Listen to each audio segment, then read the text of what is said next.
สวัสดีมื้อนี้กินไส้เด้อ มากินไส้กับบ่าวแขกเด้อหิวข้าวแห้งมื้อนี้น่ะมีข้าวปุ้นอยู่ลุม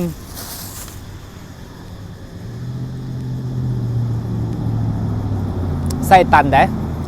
นี่มันบอก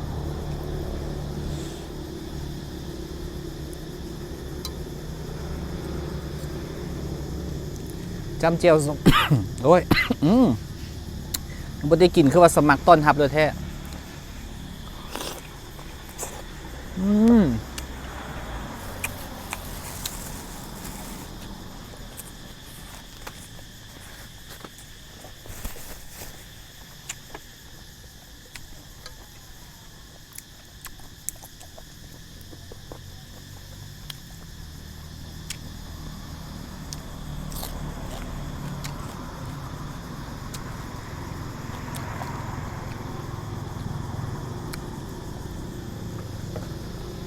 ต้มเท่าเดียวกินได้2 มื้อมันหลาย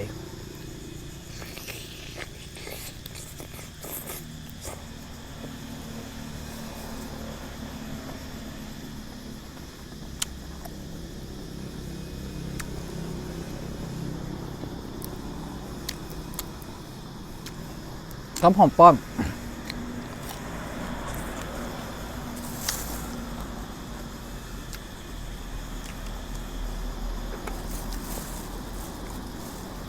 หอมป้อมก็เริ่มเน่าแล้วนะ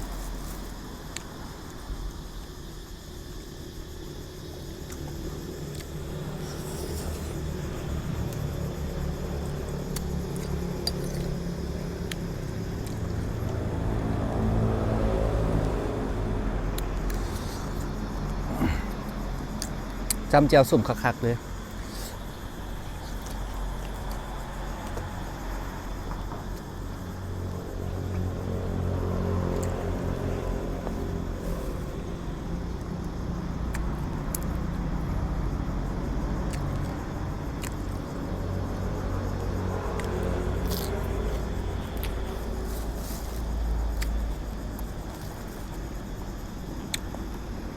จะกินเฟอเฮ็ดบ่ทัน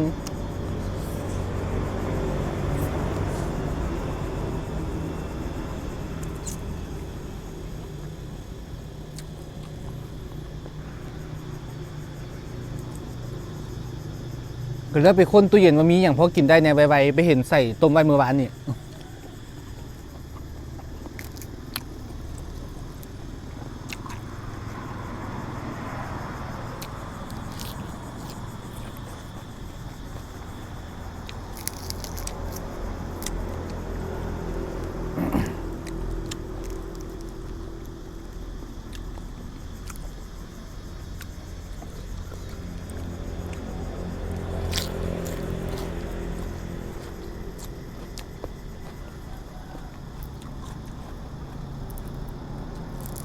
ก็เป็นคนกินอาหารรสจัดแต่เผ็ดส้มนัวหวานเค็มหวานโพดก็บ่กินที่ออกมาเนี่ย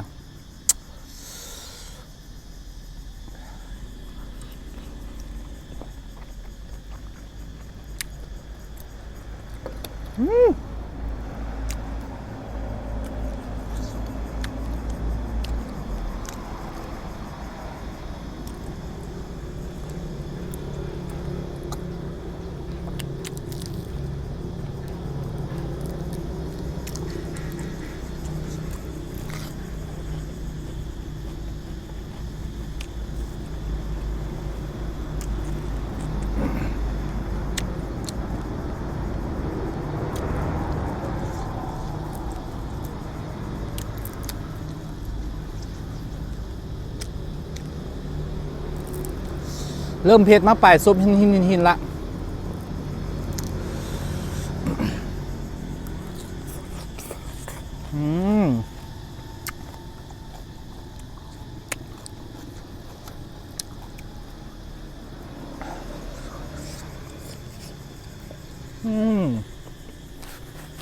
ไหล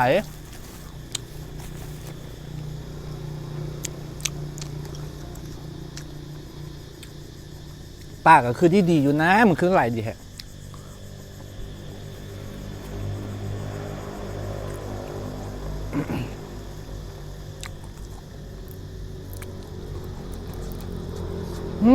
เผ็ด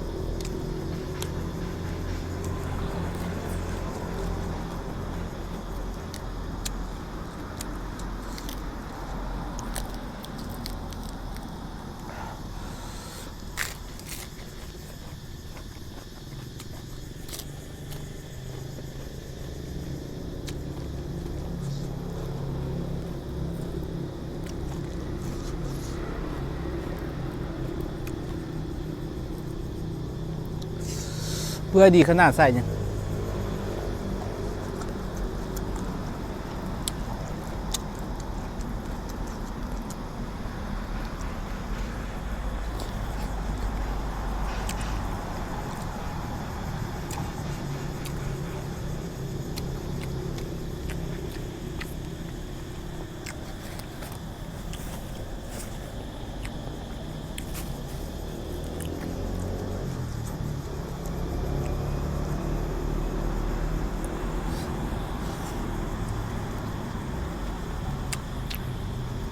เผ็ด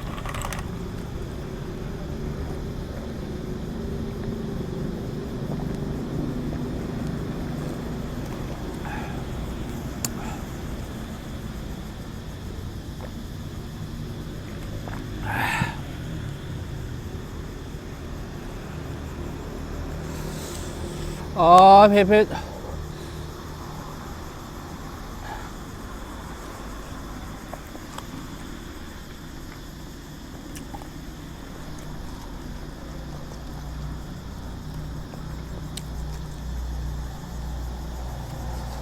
ย่านเจ็บกระเพาะเด้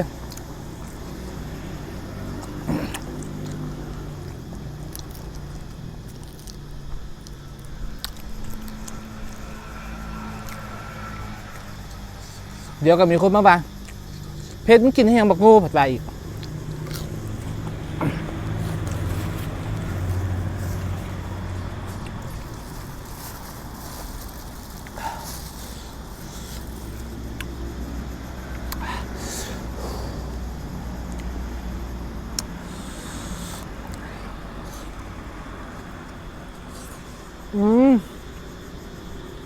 น้ำตาออกแล้ว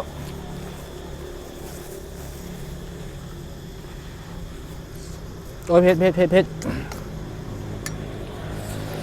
เฮ็ดเองแจวนี่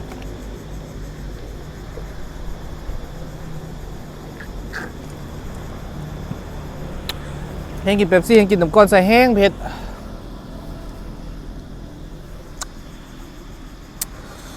โอ้คักแท้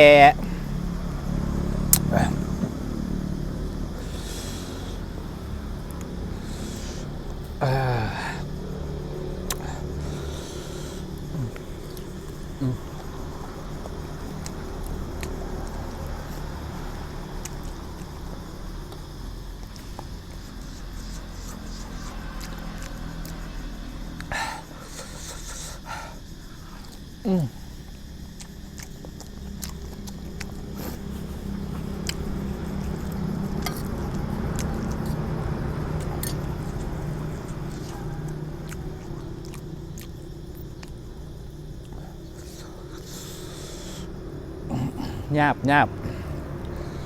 อันนี้หยาบ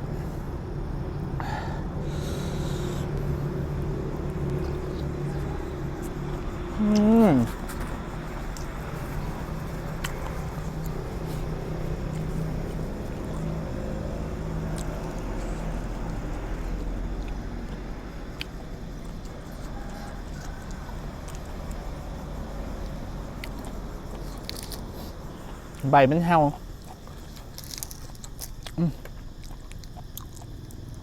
ช่วงโควิดบ่มีเงินซื้อพักเฮ็ดที่ไปเก็บพักเก่าไม่เฮ็ด